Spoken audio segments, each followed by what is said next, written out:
Students practice drawing number lines for a multiplication expression with this activity. Let's say this is 3 times 7. 3 shows the number of jumps I make, and 7 shows the numbers I need to jump every time. So my first jump is up to 7. So 0 to 7 is my first jump, and I need to make 2 more jumps. So 1, 2, 3, 4, 5, 6, 7. My second jump lands here. And my third jump, 1, 2, 3, 4, 5, 6, 7, lands here. So I made 3 jumps with 7 numbers every time.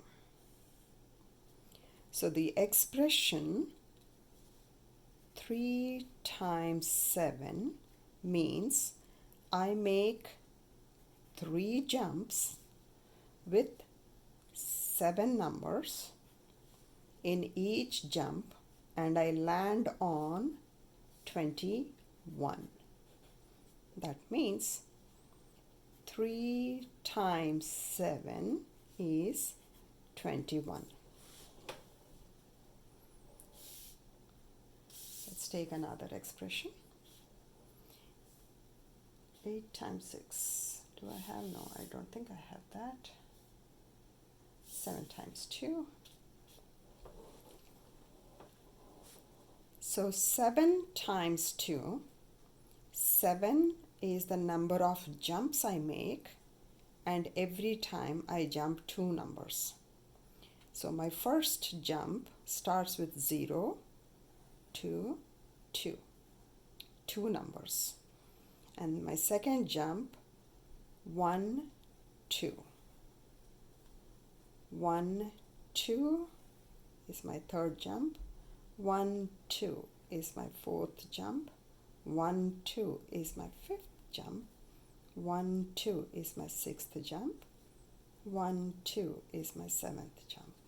So 1, 2, 3, 4, 5, 6, 7 jumps, and every time I jumped 2 numbers, and I landed on 14.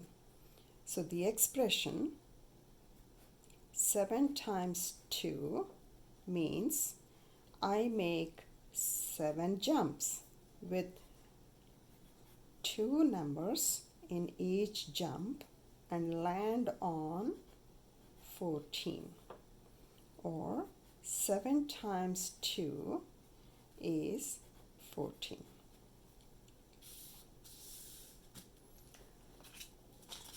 Here are the directions that children can read and work on this activity independently. Teacher exemplar shows what is expected of students, and the answers give immediate feedback.